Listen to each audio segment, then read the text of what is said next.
Hey champs, welcome back. Today we'll learn 5 defensive moves that every boxer should know out there. So the first one that we'll learn today, it will be the slip.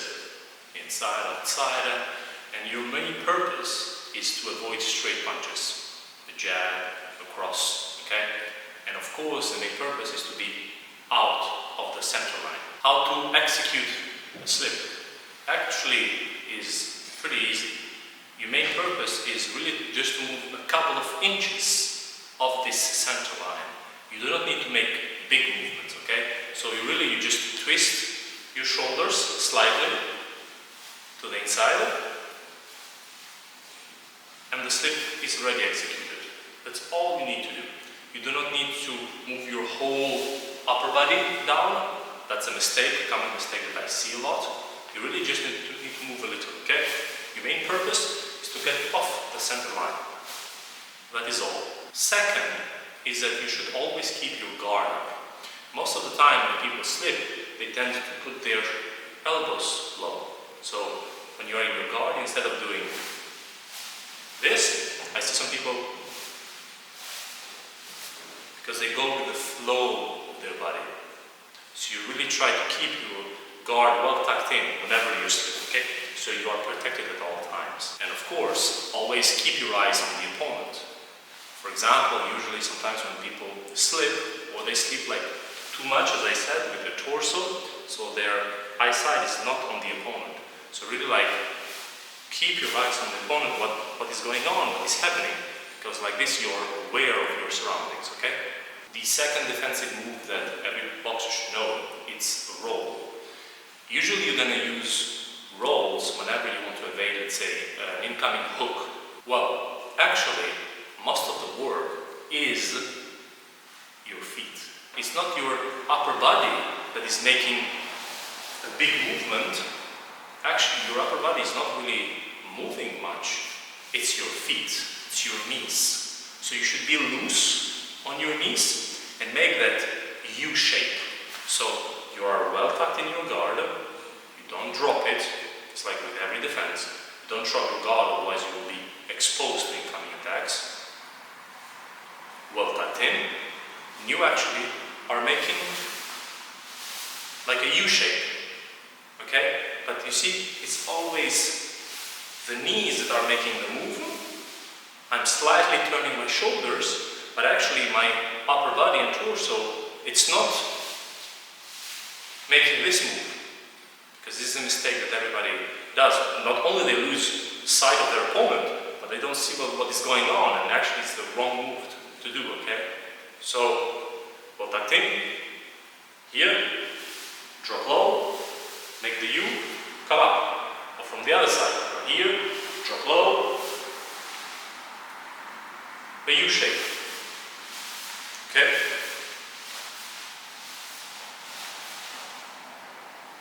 That's about it.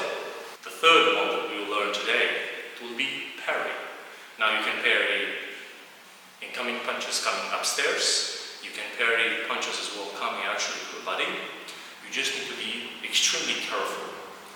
What I mean by that is that people who are learning how to parry, that's great, but when you go then to that intermediate or to that elite level, they're gonna feint you in order to parry punches downstairs or upstairs to come with an incoming punch, okay?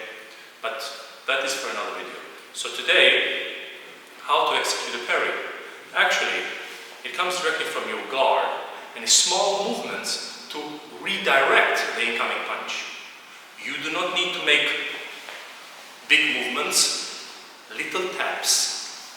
It's like you are training somebody on the pads, okay? You just need little taps in order to stop the incoming punch or redirect it. So you are in your guard, well tucked in, coming punch, you parry, you parry, you parry. Literally, this small movement, it's all you need to parry a punch. It does not matter how strong the punch is. If you parry it correctly, the punch will deviate. Okay? And when I mentioned about that you can parry as well a punch coming to the body, is that you are in your guard. It's a bigger movement because you are trying to chase it away, okay? So just be careful to always keep this shoulder to your chin whenever you parry a punch coming to the body. Because even while somebody may feint you to the body, at least you have a shoulder to your chin, which is protecting you a little bit, okay? Parry up, parry to the body. Always keep the distance, okay? Small movements. Small movements. You don't need more than that. Small movements, really just 3 to 5 inches. It's going to deviate enough the punch. The fourth one is going to be blocking. Now blocking, you are actually receiving the punches, okay? Now, when you block a punch, you should be aware that you will feel the punch. You're not redirecting like with a parry or getting out or slipping or rolling. You're getting in contact with the punch, okay? So there are two main things that you should take into account here. First of all, don't just take it head on. So blocking is like closing your elbows, protecting your liver and your body, bringing that head inside like a turtle, okay? And you are really like a stone, okay? So you are here. Now, after you are well tucked in, your goal is to slightly move the shoulders, okay? Whenever punches are coming. So you are here, you are blocking, okay? You are really like well tucked in. Whenever a punch is incoming, you just make these small movements, because for sure punches are hitting you, but at the same time you are redirecting their trajectory and by default receiving less impact. So blocking is really like you may be in close quarters with an opponent, you may be chasing it down, let's say, but you are really like receiving the punches, okay? But you are closing that distance while being well tucked in, while always being in movement, okay? This is extremely important, always be in movement. And actually you can go from a long guard to a parry and all, and then you see you don't have any way out, but to block it, you are here, really like, come back in, protect yourself, okay? Of course, always keep your eyes on the opponent, here,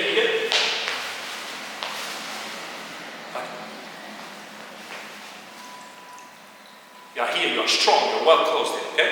The fifth defensive move that every boxer should know, which we'll learn today, will be pulling. Actually, you are transitioning the weight from your front foot to your back one while taking a small step backwards. Now, what is extremely important here?